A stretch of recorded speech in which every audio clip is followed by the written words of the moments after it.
پنجاب کے سب سے بڑے ریگستانی علاقے چولستان میں ان دنوں شدید گرمی اور ہیٹ اسٹروک ہے، جبکہ اس علاقے میں پانی کی بھی شدید قلت ہے، جس کے بعد مقامی لوگوں کو سخت مشکلات کا سامنا ہے۔ ایسے میں دعوت اسلامی کے شعبے FGRF کے تحت بھی یہاں پینے کا صاف پانی فراہم کرنے کا سلسلہ جاری ہے۔ Agriculture and live stock department اور FGRF کے اسلامی بھائیوں نے چولستان کے ایک علاقے میں قائم جانوروں کے ہاسپٹل میں فوکل پرسن ڈاکٹر محمد نعیم سے ملاقات کی اور علاقے میں پانی کی شدید قلت کے باعث ہونے والی صورتحال پر گفتگو ہوئی۔ ذمہ دار اسلامی بھائیوں نے ڈاکٹر نعیم کو FGRF کی جانب سے ہونے والے فلاحی کاموں کے حوالے سے بتایا۔ اس موقع پر ڈاکٹر نعیم نے دعوت اسلامی کی دینی و فلاحی خدمات کو سراہا اور مدنی خبروں کو اپنے تاثرات بھی دیے۔ یہاں پہ دعوت اسلامی والے بہت اچھا کام کر رہے ہیں، انہوں نے پانی بھی پرووائڈ کیا ہے اور یہاں پہ ان کے اچھے کیمپس لگے ہوئے ہیں، فیڈ اینڈ فاڈر کے حوالے سے لوگوں کو بھی مل رہے ہیں۔ دوسری جانب نگران ڈسٹرکٹ مشاورت، نگران صوبائی مشاورت اور دیگر چولستان کے ہی ایک اور علاقے یزمان میں پینے کا صاف پانی لے کر پہنچے اور وہاں بھی ایک کیمپ لگایا، جہاں مقامی عاشقان رسول نے ٹھنڈے پانی اور مشروب سے خوب سیر ہو کر اپنی پیاس بجھائی، جبکہ اپنے دیگر اہل خانہ کے لیے بھی اس کیمپ سے پانی کی بوتلیں بھر کر لے گئے۔ اس حوالے سے ذمہ دار اسلامی بھائیوں نے مدنی خبروں کو بتایا۔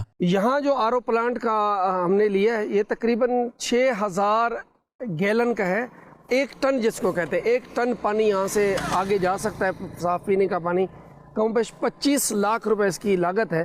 تو میں سننے والوں کو، دیکھنے والوں کو عرض کرتا ہوں، عاشقان رسول کے دینی تحریک اور شعبہ FGRF کے ساتھ مدد کریں۔ اللہ تبارک و تعالی آپ کا دیا بھی قبول فرمائے گا، بہتر جزا عطا فرمائے گا۔